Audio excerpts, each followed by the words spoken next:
प्रधानमंत्री जी का कुछ समय पहले हमने एक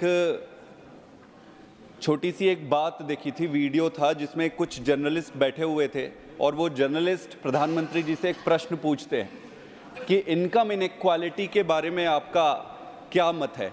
प्रधानमंत्री जी थोड़े से मुस्कुराते हैं और मुस्कुरा कर कहते हैं कि क्या सबको गरीब बना दें क्या। मेरा ये मानना है कि देश के प्रधानमंत्री जी को इनकम इनइक्वालिटी जैसे संवेदनशील और महत्वपूर्ण मुद्दे पर थोड़ी गंभीरता से लेनी चाहिए थी। सर, इनकम इनइक्वालिटी से हेल्थ इनइक्वालिटी होती है, एजुकेशन इनइक्वालिटी होती है, सोशल वेलफेयर इनइक्वालिटी होती है, लाइफस्टाइल इनइक्वालिटी होती है और ओवरऑल देश में जो इनइक्वालिटी आती है वो इनकम के इनइक्वालिटी से ही आती है। ऑनरेबल चेयर सर, मैं आपके माध्यम से ये बताना चाहता हूँ कि हमारे देश के 10% लोग जो है वो 80% इनकम करते हैं और बचे हुए जो 90% लोग हैं वो बाकी के 20% इनकम करते हैं। लेकिन ये जो 80% कमाते हैं उनसे टैक्स सिर्फ 20% आता है और जो ये 20% कमाते हैं उनसे इनकम आता है 80%। इसका कहने का मतलब ये है कि आपको ज़्यादा कमाने वाले अमीर लोगों के तरफ से टैक्स का कंट्रीब्यूशन कम है और जो मिडिल क्लास है, मिडिल क्लास के तरफ से आपके देश को चलाने के लिए 80% टैक्स वहां से आता है। ये इनइक्वालिटी का एक झलक है ऑनरेबल चेयर सर, और ये ऐसा झलक है जो किसी भी व्यक्ति को, समझदार व्यक्ति को ये स्पष्ट कर देगा कि अगर ऐसा चलता रहा तो देश विकासशील से विकसित कभी नहीं बन पाएगा। ऑनरेबल चेयर सर, अगर आप देखेंगे कि कॉर्पोरेट टैक्स 9 लाख करोड़ का है, इनकम टैक्स 11 लाख करोड़ का है और जीएसटी जो है 10 लाख करोड़ का है। 10 साल पहले अगर आप देखेंगे तो कॉर्पोरेट टैक्स ज्यादा हुआ करता था, डबल होता था, और इनकम टैक्स कम हुआ करता था। आज इनकम टैक्स कॉर्पोरेट टैक्स से ज्यादा हो गया है। ये क्या बताता है? इनकम इनइक्वालिटी बताता है, इनइक्वल डिस्ट्रीब्यूशन ऑफ इनकम बताता है, और ये बता रहा है कि पूरे देश का भार जो सैलरीड और मिडिल क्लास है वो अपने पीठ पर लेकर चल रहा है। ऑनरेबल चेयर सर, अगर इनको हम 3 कैटेगरी में ले लें बड़े सिंपल तरीके से, तो आपको एक अपर क्लास का सेगमेंट आ जाएगा, एक मिडिल क्लास आएगा और एक आ जाएगा लोअर इनकम वाले जिसमें कि फार्मर्स और लेबर रहते हैं। अगर मैं मिडिल क्लास की बात करूं सर, तो 15 लाख से ऊपर की कमाई करने वाले को लगभग 30% का इनकम टैक्स लगाते हैं। तो जो 15 लाख कमा रहे हैं, स्वाभाविक है कि एक साल में अगर 15 लाख कमा रहे हैं तो मिडिल क्लास ही होगा। 1 लाख के आसपास पर मंथ का आप ले लें तो एक अपर मिडिल क्लास का व्यक्ति भी 30% देता है, और अडानी अंबानी जी हो या कोई भी अमीर आदमी हो वो भी 30% का इनकम टैक्स देता है। तो ये बहुत ही कॉन्ट्रास्टिंग डिफरेंस है कि करोड़पति लोग भी 30% दे रहे हैं और एक मिडिल क्लास का व्यक्ति भी 30% दे रहा है। सर, मिडिल क्लास आदमी के जीवन में एक ही बदलाव आया है।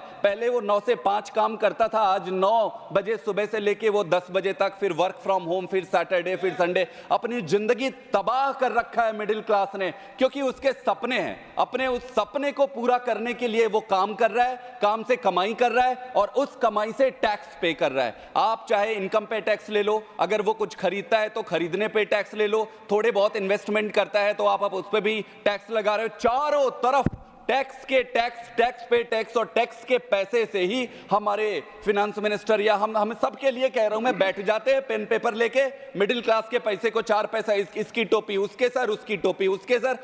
कोई विजन नहीं है ऑनरेबल चेयर सर। मैं बहुत दुख के साथ ये कह रहा हूं, मेरे पास समय कम है, अगर आप मुझे समय दे तो मैं बता सकता हूं कि कैसे जो बजट है पूरी तरीके से फ्लॉप है, इस पे कुछ भी नहीं रखा है। Honourable chair sir, middle class की ये गाथा है। आप लीजिए, मिडिल क्लास को एक सबसे इंपॉर्टेंट चीज है जैसे जॉब है।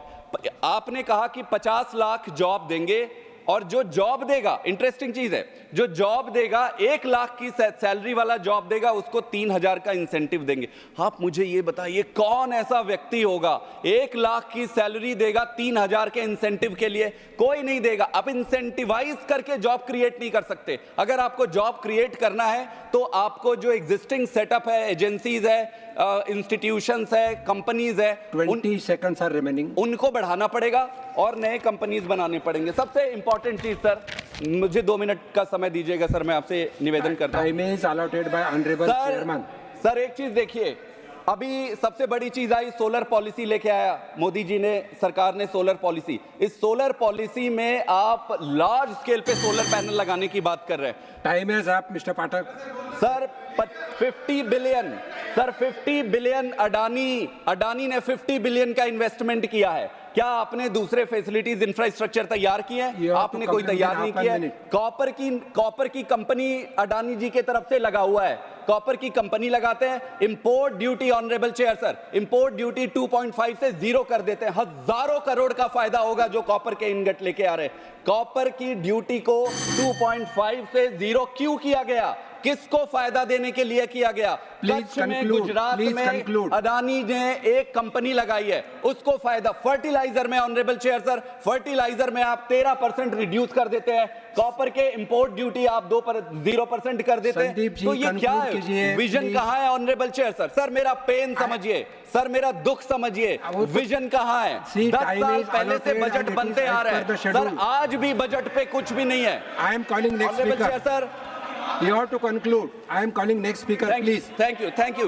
मेरा सिर्फ एक ही सबमिशन है सर, मेरा सिर्फ एक ही सबमिशन है सर, कि इस देश में गरीब होते जा रहा है, अमीर होते जा रहा है, मिडिल क्लास अपने पीठ में, मिडिल क्लास को लगता है कि वो अपना बोझ ढो रहा है, मिडिल क्लास पूरे देश का बोझ ढो रहा है। ये टैक्स खेलना बंद करके सरकार को सही तरीके से काम करना पड़ेगा। Next speaker is बहुत Mr. A.R. Suresh.